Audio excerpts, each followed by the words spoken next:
bombastic side eye, criminal offensive side eye. Jadi, filsafat manusia itu cabang filsafat yang mempertimbangkan pertanyaan-pertanyaan mendasar tentang sifat manusia, esensi, dan arti kehidupan. Filsafat manusia juga membahas berbagai topik yang berkaitan dengan manusia, termasuk sifat batinia, etika, kebebasan, keberadaan, dan juga tujuan hidup. Beberapa pertanyaan pokok dalam filsafat manusia melibatkan refleksi mendalam tentang hakikat manusia, nilai-nilai, dan bagaimana berinteraksi dengan dunia sekitar. Selanjutnya ada pandangan para ahli tentang arti dan hakikat filsafat. Yang pertama ada dari Plato. Filsafat manusia menurut Plato mencakup pemikiran-pemikiran yang mendalam tentang sifat, ekstensi, dan nilai-nilai manusia dalam konteks filsafatnya yang lebih luas. Yang kedua ada Aristoteles. Aristoteles sendiri yang paling kisah terhadap filsafat manusia, di mana jiwa, etika, politik, pengetahuan, dan realitas dianalisis dengan disatukan dalam pemahaman tentang manusia dan dunia. Dan yang ketiga, ada pandangan dari René Descartes. Pandangan Descartes tentang filsafat manusia, terutama pendekatan skeptisnya yang kuat terhadap pengetahuan, telah mempengaruhi perkembangan filsafat modern dan pemikiran ilmiah. Selanjutnya kita membahas tentang makhluk hidup.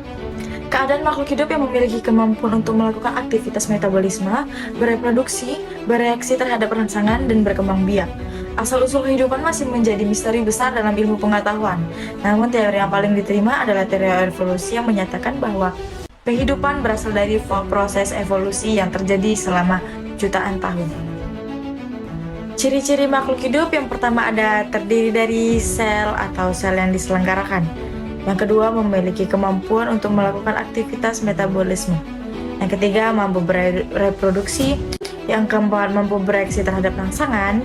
Yang kelima mampu berkembang biak, yang keenam mampu beradaptasi dengan lingkungan, dan yang terakhir mampu tumbuh dan berkembang, mampu bergerak. Selanjutnya ada bagian-bagian dari makhluk hidup. Yang pertama ada anima intellectiva, yaitu manusia. Tingkat kehidupan tertinggi hanya terdapat pada manusia, yang meliputi kemampuan berpikir dan kehendak selain kemampuan yang terdapat pada anima sensitiva. Yang kedua ada anima sensitiva, yaitu hewan. Tingkat kehidupan yang terdapat pada hewan meliputi kemampuan bergerak, berkeinginan, mengamati, mengingat, dan merasakan. Dan yang ketiga ada anima vegetativa, yaitu tumbuhan. Tingkat kehidupan paling rendah yang terdapat pada tumbuhan, yang meliputi kemampuan makan, minum, dan berkembang biak. Selanjutnya ada René Descartes. René Descartes lahir pada tahun 1596, lalu ia meninggal pada tahun 1650.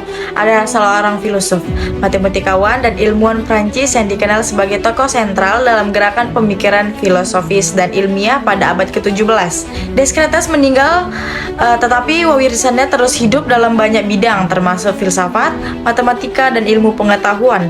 Pemikirannya tentang menjadi landasan bagi banyak aliran pemikiran dan konsep-konsep filosofis yang terus mempengaruhi pemikiran manusia hingga saat ini.